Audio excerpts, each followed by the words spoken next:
हरे कृष्ण। माघ शुक्ल पक्ष की जया एकादशी व्रत।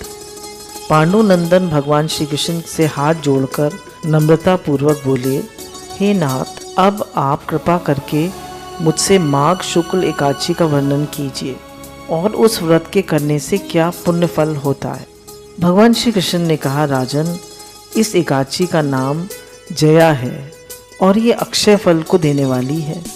इसका व्रत करने वाला ब्रह्म हत्या से मुक्त हो जाता है और अंत काल में उसे काम और मोक्ष की प्राप्ति होती है। इस व्रत द्वारा मनुष्य क्यों योनि से छूट जाता है। अब हम तुम्हें इसकी एक पौराणिक कथा जो पद्म पुराण में लिखी है कहते हैं, ध्यान से सुनो। एक समय की कथा है। देवराज इंद्र अपनी नगरी में अत्यंत ऐश्वर्यपूर्वक राज कर रहे थे। वहाँ के देवता सोमपान के प्रताप से हिष्ट पुष्ट एवं सौंदर्य की खान बन रहे थे। अप्सराओं से युक्त पारिजात पुष्प से सुशोभित नंदन कानन में क्रीड़ा कर रहे थे। महाराज इंद्र ऐश्वर्य से परिपूर्ण अप्सराओं और गंधर्वों के साथ नाच और गान में उन्मत्त हो रहे थे।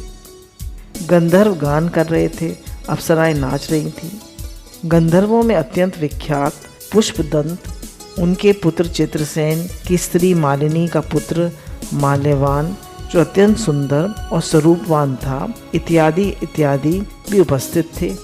मालवानी के अत्यंत सुंदर स्वरूप का अवलोकन कर पुष्पवती नामक एक अत्यंत रूपवती गंधर्व कन्या कामदेव की पीड़ा से व्यथित हो उठी और अपने सुंदर स्वरूप और हाव भाव एवं दिव्य कटाक्षों से मूलवान के हृदय को व्यथित एवं काम आसक्त कर दिया। पुष्पवती की सुंदरता निसंदेही विलक्षण थी, जिसके बहुपाश निसंदेही काम पाश को भी लज्जित कर रहे थे। मुख चंद्रमा के समान प्रकाशमान, नेत्र बड़े बड़े और कान तक फैले हुए थे। कानों के कुंडल अनुपम शोभा का प्रदर्शन कर रहे थे। उसकी ग्रीवा एवं उसके सटे हुए दिव्य कंठहार आदि अपनी अनुपम शोभा का चमत्कार दिखा रहे थे तथा ऊंचे ऊंचे सुंदर अरोज स्वर्ण कलशों को लज्जित कर रहे थे। उदर अत्यंत ही सूक्ष्म तथा कटी प्रदेश मुष्टि में था। नितंब ऊंचे, विस्तीर्ण, सुंदर जगन स्थल एवं लाल कमलों को लज्जित करने वाले चरण इत्यादि माल्यवानों के नेत्रों में चकाचौंध पैदा कर रहे थे। यद्यपि ये दोनों ही प्रेमी एक दूसरे पर अत्यंत ही अनुरक्त हो रहे थे, तथापि भयवश इंद्र को प्रसन्न करने के लिए बाध्य थे। अस्तु अन्य गंधर्वों और अप्सराओं के साथ मिलकर कार्य आरंभ किया, परंतु काम के वशीभूत होने के कारण इनका नृत्य एवं गान सम्यक नहीं उतर रहा था। इनकी चेष्टाएं एवं भाव भंगिमा से चतुर देवराज इंद्र पर इनका अनुराग तत्काल ही प्रकट हो गया। इंद्र ने इसको अपना अपमान समझा और उन पर क्रोध प्रकट कर उन्हें दारुण शाप दे डाला।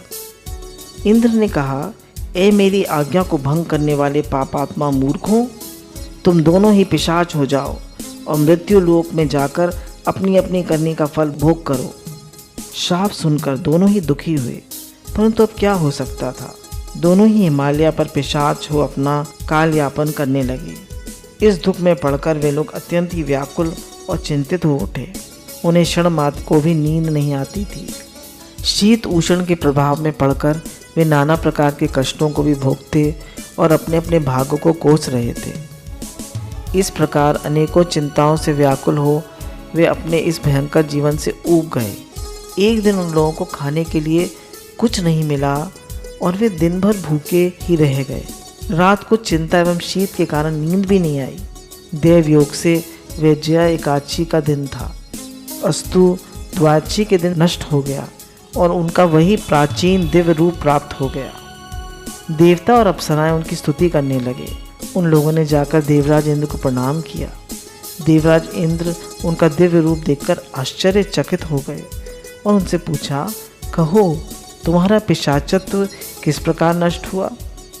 मूलवान ने हाथ जोड़कर निवेदन किया, प्रभु, ये जया नामक एकादशी के अनजाने में व्रत करने का पुण्य फल है। उनकी ऐसी वाणी सुन देवराज इंद्र ने कहा, भगवान विष्णु की भक्ति एवं जया के अनुग्रह से तुम्हारा पिशाचत्व तो नष्ट हो गया और अब तुम देवताओं के भी वंदना के योग हो गए हो।